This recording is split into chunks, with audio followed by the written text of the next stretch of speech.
Hello and welcome to everybody on Cloud Fitness. So in continuation to my video series on DBT, today we are going to see how we can test the models using DBT expectations. So basically in the previous video, I have already described how we can test our models using DBT utils package, and in this video we are going to see the usage of DBT expectations. So before moving ahead, I do recommend all of you guys to connect with me on LinkedIn and as well as subscribe to my channel in case you guys have not done so. So let's move ahead and I will open the project that I had, right? So this is the exact project where we have tested, where we have created the whole project and where we have also implemented different tests, right? So I have already shown you this particular dbt hub.getdbt.com. So on this particular site you'll see all these packages. So if you click on this DBT expectations over here, you will actually see that this DBT expectations is actually built on top of, it is inspired by your Python Great Expectations package, which is used for testing. I have personally not used Great Expectations package of Python, but yes, have used DBT expectations, which I'll be showing to you guys as well right now. So this is the package, and this package is specifically used for your test cases only. So when you talk about DB utils, which we have seen previously, right? So DBT utils, if I go to this particular package, you will also see that it is used for test cases as well as for the macros. Macros we have not touched yet. I will cover the macros in the upcoming videos, but you can see over here, right? So this package also includes few macros, which is nothing but the inbuilt functions. So this package also has some inbuilt functions. So for example, get column values, get filtered columns in the relation, so things like that. But this particular package DBT expectation is specifically for the test cases. So all the test cases are actually mentioned pretty much in detail over here. You can actually see sets and ranges, missing values, unique values, types, table shapes, aggregate functions, string matching, so all these multi-column distributional functions. So all these, expecting a particular column to exist and how to actually use it. All of this has been properly mentioned in this documentation. So let's go ahead to this project, where we have installed the DBT package. So if you see in this package itself, when we started the project, we have installed DBT expectations, and then in our DBT package you can see that DBT expectation has been installed, which is nothing but it's a DBT project in itself. And if you go to the macros, and it's up to you guys if you want to go ahead, check all the code within this particular DBT expectations or not, but usually it's not of much use. Why would you want to go and check the library code? So let us walk through the implementation. Now for the implementation, I'll go to the models over here. I'll go to, for example, our staging models. In the staging models, let's say I open my products.yaml file. Now these are the test cases that we have been implementing, right? We have been implementing all these test cases. So let's say even on this retail price, we have used DBT utils expression is true, right? We have already used this particular test case. So similarly, I can use something like from DBT underscore expectations. So this is the package, this is the package name, dot what is the actual thing that you want to test. So out of all the test cases over here, you can actually go ahead and test any of these particular test cases. If you want a particular column value to be between something, you can do that. So let's say if I want my column values to be between some ranges, so I can simply say expect. So this is the function, you can actually go ahead and check it as well. So expect column values to be between. So this is one of the test case that we can actually go ahead and check, and I can simply say okay, that I want, what is the minimum value that I want. So I can simply say that my minimum value should be, let's say 100, right? So if this is the test case that I have, so let us check this test case here as well. So you can see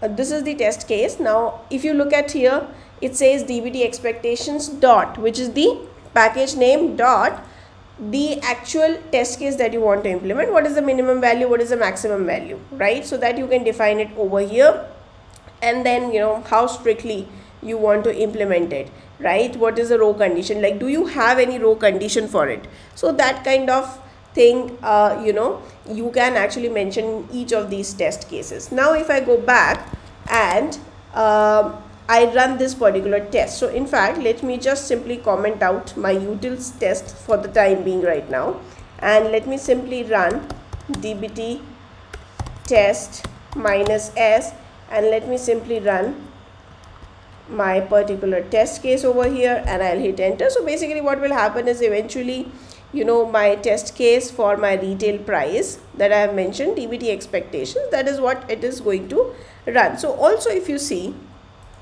I'll go to the left hand side, and if I go to the target, and inside my target if I go to compiled, right, and if I go to compiled example staging, so you can see all the compiled code is actually visible over here. I will in a separate video I'll also talk about what this target folder is about.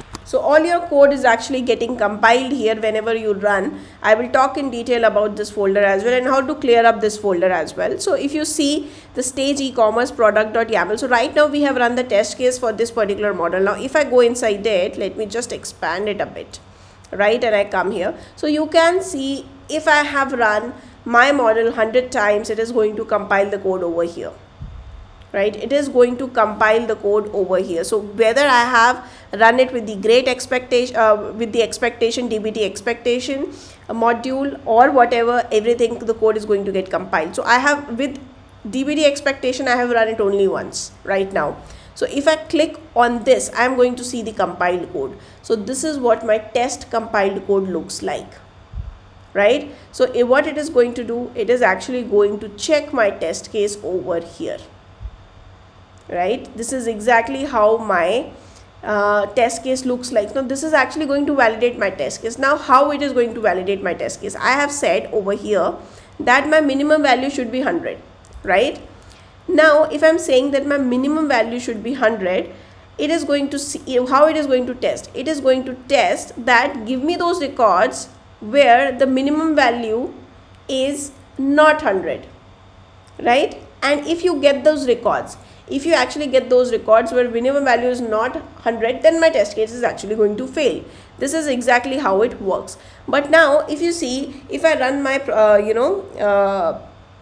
YAML file n number of times, I will get n number of files over here. So it will be very hard for me to debug, or if I want to go back.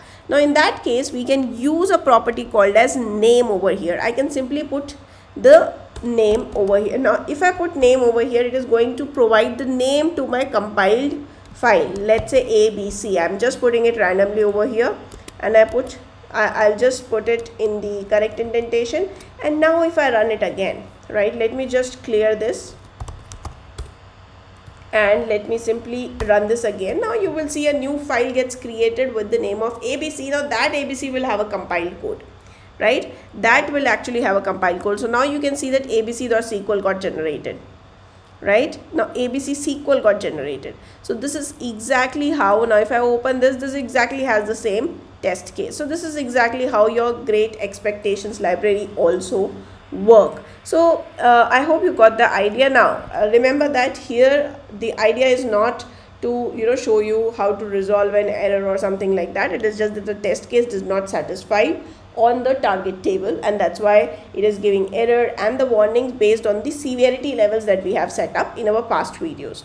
Okay, so I hope you understood how exactly you can use the great expectations in DBT using DBT expectation. Now similarly, if you want to run any of these test cases, for example, accept column values length to be equal to. So for example, what I can do over here, so let me just simply copy this, right, and I can actually go back and let me say that I want, so here I have a department, right? So department, I'm saying the expected values are men and women. So here I can also add one more test using my great expectations. I can simply say DBT expectation accept column value length to be equal to, so the value of this, the whatever value is coming from this column, right, department column, the length of that particular string should be equal to so and so value that I defined here. So I can simply say value. I hit enter and I say value is nothing but the value should be 10. I'm just giving an example here. It should match this, and if you want to give any where clause, row condition, you can give that, right? And let me put a tab over here, indentation, and let me try to put the name as well here. So in the name I can say column length, right? Column length test. I can simply put this name over here, and here you go. So this is the nothing but this is the name of my test case compiled code that will come up. Now if I save it, and again, if I run my test case and I hit enter, now you will see, you will get the file called as column length test over here, and also this test case will run. So whatever is the, like, if it satisfies, it is going to pass it, otherwise it is going to fail it. So now if you can see over here, you have column length test.sql. So similarly, you can do it with the great expectation as well as with the DB utils as well. With both, you can do it with both. So I hope you like this particular video. You understood the reason behind these two packages, why we installed it in the beginning, and how we can actually utilize it. And I hope you like this particular video. Do remember to like, share and subscribe to my channel. And thank you so much for being till here.